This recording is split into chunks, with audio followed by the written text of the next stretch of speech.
رسول اللہ صلی اللہ علیہ وآلہ وسلم کا ایک کان کٹے مرے ہوئے بکری کے بچے پر گزر ہوا۔ آپ نے فرمایا کہ تم میں کون پسند کرتا ہے کہ مردہ بچہ اس کو ایک درہم کے بدلے مل جائے؟ لوگوں نے عرض کیا، درہم تو بڑی چیز ہے، ہم تو اس کو پسند نہیں کرتے کہ وہ ہم کو کسی ادنا سی چیز کے بدلے میں بھی ملے۔ آپ صلی اللہ علیہ وآلہ وسلم نے فرمایا، قسم اللہ کی، دنیا اللہ تعالیٰ کے نزدیک اس سے بھی زیادہ ذلیل ہے جس قدر تمہارے نزدیک۔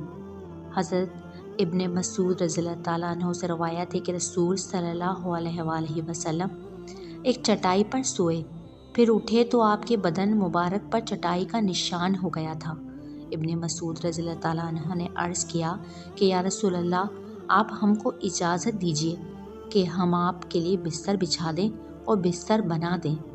آپ نے فرمایا، مجھ کو دنیا سے کیا واسطہ، میری اور دنیا کی تو ایسی مثال ہے جیسے کوئی سوار چلتے چلتے کسی درخت کے نیچے سایہ لینے کو ٹھہر جائے، پھر اس کو چھوڑ کر آگے چل دے۔ حضرت ابو ہریرہ رضی اللہ تعالیٰ عنہ سے روایت ہے کہ رسول صلی اللہ علیہ وآلہ وسلم نے فرمایا، کثرت سے یاد کیا کرو لذتوں کو قطع کرنے والی چیز یعنی موت کو۔ عبداللہ بن عمر رضی اللہ تعالیٰ عنہ فرماتے ہیں کہ رسول صلی اللہ علیہ وآلہ وسلم نے فرمایا، موت تحفہ ہے مومن کا، سو تحفے سے خوش ہونا چاہیے، اور اگر کوئی عذاب سے ڈرتا ہو تو اس سے بچنے کی تدبیر کرے، یعنی اللہ اور رسول کے احکام کو بجا لائے۔